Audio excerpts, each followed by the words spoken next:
Sebelum acara dimulai, perkenalkan kami akan memberikan sepatah dua kata-kata untuk dapat kiranya mengingatkan atau bisa menerangkan ataupun bisa sebagai masukan kepada Bapak-Bapak Ibu sekalian. Yang terhormat wakil dari Kementerian PU dan Perumahan Rakyat RI atau yang mewakili, yang terhormat Kepala Dinas Perumahan DKI atau yang mewakili, yang terhormat Bapak-Bapak pejabat pimpinan daerah atau yang mewakili, yang terhormat Ketua dan segenap pengurus KAPRI, yang terhormat teman-teman perwakilan dari sejumlah rumah susun yang tidak saya sebutkan satu persatu, yang terhormat Ibu Hajah Oviani Sobria, notaris sekaligus pejuang usul yang malam ini akan bertindak sebagai notaris rapat, segenap peserta unta yang saya cintai dan saya banggakan. Assalamualaikum warahmatullahi wabarakatuh. Salam sejahtera untuk kita semua. Pada hari ini Minggu tanggal 26 Juli 2015, atas ridho Tuhan Yang Maha Kuasa, warga GCM kembali mencetak sejarah dengan segala dinamika yang mengiringinya.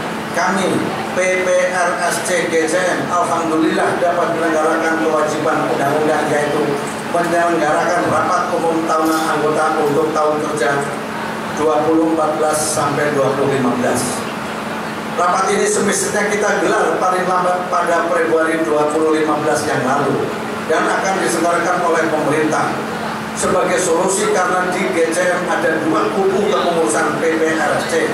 Tapi Tuhan Yang Maha Kuasa dan Maha Esa rupanya punya kehendak lain. Jadwal rute diundur dan mundur keburu masa kerja kepengurusan PPRS GCM versi pengelola pimpinan Saudara Agus Iskandar habis waktu. Apapun alasannya, yang penting kepengurusan PPRS GCM versi pengelola pimpinan Saudara Agus Iskandar sejak 5 Februari 2015 demisioner demi hukum. Saya ulangi, PPRS pimpinan Agus Iskandar sejak 5 Februari 2015 demisioner demi hukum. Maka kami yang terlahir karena fasilitas dari Dinas Perumahan DKI tidak mau menghinakan diri kita sendiri seolah kita tidak mampu menyelenggarakan sendiri forum rutan. Bukankah di tahun 2013 dulu dengan tekanan fisik ratusan preman kami sanggup dan bisa menyelenggarakan RULB, kehormatan bagi kami di atas segala-galanya. Apalagi untuk saat ini semua pejabat tinggi negeri ini yang terkait dengan urusan rusun dan bahkan tingkat lurah Sumur Batu pun sudah tahu apa dan bagaimana duduk persoalan GCM ini.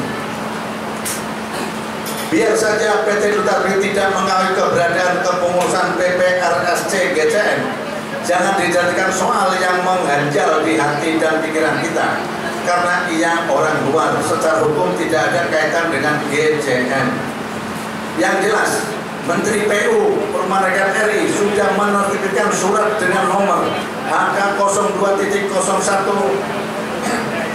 garis lurus MN garis miring 438 tanggal 3 Juni 2015, di mana pengurusan PPRSC GCM juga ditembusi.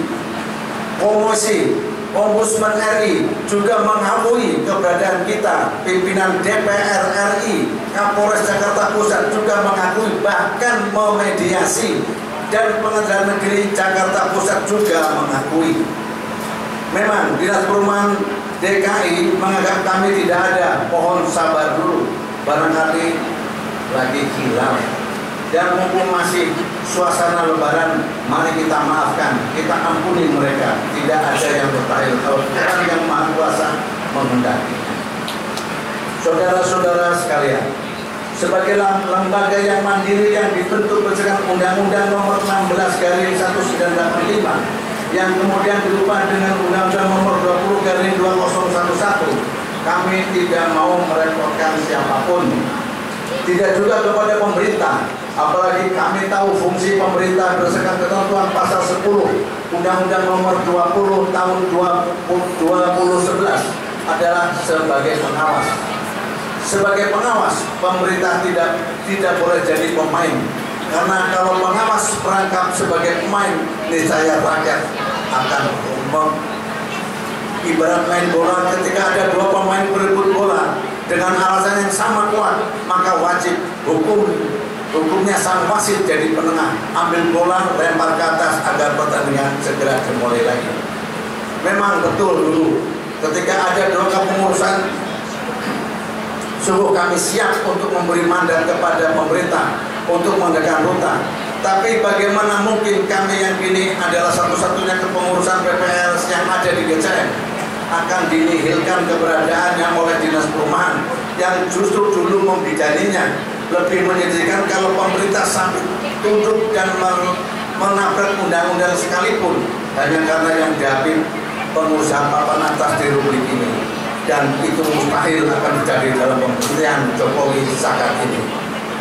Saya mohon warga tidak perlu resah dan gelisah atas sikap Dinas Perumahan DKI tersebut di atas, karena surat Menteri PU RI nomor HK 202.01 Mindi MN garing 438 tanggal 3 Juni 2015 sangat lugas, dan itu menjadi kewajiban seluruh instansi negara untuk menjaga wibawa pemerintah, kecuali bagi mereka yang tidak merasa dirinya bukan bagian dari Republik Indonesia.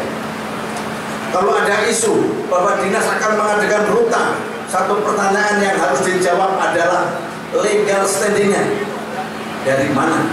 Karena itu Undang-Undang Nomor 20 Tahun 2011 mengatur kewenangan tersebut hanya ada di PPPSRS, sama sekali bukan di pemerintah, apalagi di pengelola. Mustahil Dinas Perumahan DKI akan menjual kekuasaan yang ada di tangannya dan kembali berani menabrak undang-undang hanya untuk kepentingan sesaat semata. Saudara-saudara sekalian yang saya hormati, seperti tadi disampaikan bahwa pada tanggal 11 Juli 2015 kita telah melaksanakan rutan.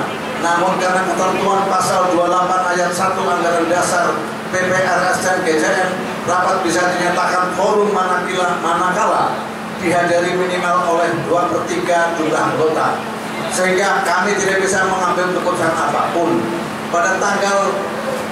Pada rutan tanggal 11 Juli 2015 yang lalu, kami juga telah mengundang 2 kali secara sah dan wajar, namun tetap saja belum forum. Memang ADART harus disesuaikan dengan amanat Undang-Undang Rusun yang baru, yaitu Undang-Undang Nomor 20 dari 2011 sebagai pengganti dari Undang-Undang Nomor 16 Tahun 1985. Dari sisi kelaziman dalam demokrasi, untuk hal-hal yang tidak luar biasa, forum sebuah rapat juga menggunakan norma 50% plus 1. Namun sebelum aturan tersebut diubah, maka kita wajib junjung tinggi dan patuhi. Diharapkan melalui rapat ini kita bisa menyusun ADART yang mampu menghadirkan jaminan dan kepastian hukum atas keberadaan warga sebagai pemilik. Ke depan kita tidak boleh ada aturan khususnya ADART yang menyilahkan leher kita selaku majikan untuk disembelih oleh baru kita, yang dalam bahasa undang-undang disebut dengan istilah keren, yaitu pengelola. Pasal 75 Undang-Undang Nomor 20 Tahun 2011 menegaskan bahwa pengelola adalah lembaga yang bisa dibentuk atau ditunjuk oleh PPPSRS, dan kewenangan pengelola bersama ketentuan pasal 56 Undang-Undang 20 dari 2011 dibatasi pada urusan terkait dengan pengoperasian, perawatan, dan pemeliharaan tanah bersama, bagian bersama, dan benda bersama, yaitu pekerjaan bersih-bersih, teknisi, keamanan, dan kenyamanan warga. Dalam padanan di rumah tangga, pengelola adalah PLT dan jaga malam, atau di kantor adalah cleaning service, customer service, dan satpam serta office boy. Dan sekalipun dulunya ia pengembang, karena aset tersebut telah dijual kepada pihak lain, maka ia bukan lagi sebagai pemilik apartemen. Kalau toh ia punya sejumlah unit, maka perlakuannya oleh undang-undang diatur sama dengan pemilik unit lainnya seperti kita-kita ini. Pesan Ruta yang saya hormati, karena Ruta tanggal 11 Juli yang lalu tidak forum, maka pada tanggal 12 Juli 2015 yang lalu kami kembali menerbitkan undangan yang telah dikirim melalui pos tercatat. Dan juga pada tanggal 14 Juli 2015 kami melalui edaran kepada warga juga sudah mengingatkan atas rencana Ruta. Artinya kami panitia tetap berpegang teguh pada aturan main yang ada, yaitu Undang-Undang Nomor 20 Tahun 2011 dan ADART kita sendiri. Hadirin sekalian, secara khusus dalam kesempatan ini saya selaku Ketua Umum PPRSC GCM ingin mengucapkan terima kasih terkhusus kepada Kepala Dinas Perumahan DKI yang telah mensupport data mutakhir tentang kepemilikan unit-unit apartemen GCM. Bantuan data akurat tersebut sungguh sangat berarti bagi kami, sehingga tahap persiapan Ruta antara lain pendataan dan verifikasi serta sosialisasi dapat kami selesaikan dengan sangat mudah. Kami memang sempat kaget ketika barang yang sudah dijual oleh PT Duta Pertiwi Tbk selaku pengembang ternyata sebagian disertifikatkan atas nama PT Duta Pertiwi. Ini jelas penipuan dan penggelapan hak. Apapun ini sudah terjadi, mari kita yang penting adalah solusi ke depan. Biarlah kami nanti pengurus PPRSC GCM yang menyelesaikan. Perlu diketahui, Ruta kali ini adalah Ruta untuk mempertanggungjawabkan program kerja tahun 2014-2015. Prinsip dasar kami dalam berorganisasi, kita harus taat asas ketentuan ADART kita dan juga hasil RULB tahun 2013 yang lalu menetapkan bahwa masa kerja pengurusan PPRSC GCM adalah 3 tahun. Maka keinginan dari pihak-pihak yang tidak bertanggung jawab untuk mengadakan pergantian total seluruh pengurus niscaya kami tolak. Karena disitulah awal kehancuran sebuah lembaga, yaitu ketika kita sendiri berkhianat terhadap komitmen awal. Dalam hal ini ADART dimungkinkan ada yang ingin tahu tentang pengelolaan keuangan yang kami pungut. Dengan senang hati kami persilakan siapapun, apalagi pemerintah, untuk langsung mengecek pembukuan keuangan kami. Tidak ada 1 rupiah pun yang diambil untuk kepentingan individu pengurusan PPRS. Karena realitas yang terjadi sebaliknya, untuk kami pengurus dan juga banyak lagi warga yang tidak hanya berpartisipasi tenaga, waktu, tapi juga uang, seperti yang malam ini kita saksikan. Begitu melimpahnya makanan juga berkat partisipasi dari segenap warga, baik berupa makanan, minuman, juga uang. Untuk itu terima kasih kepada warga yang telah membantu sampai ada masukan tadi. Sampai sekarang makanan belum habis. Jadi kalau setelah itu mau makan lagi silakan. Masih siap.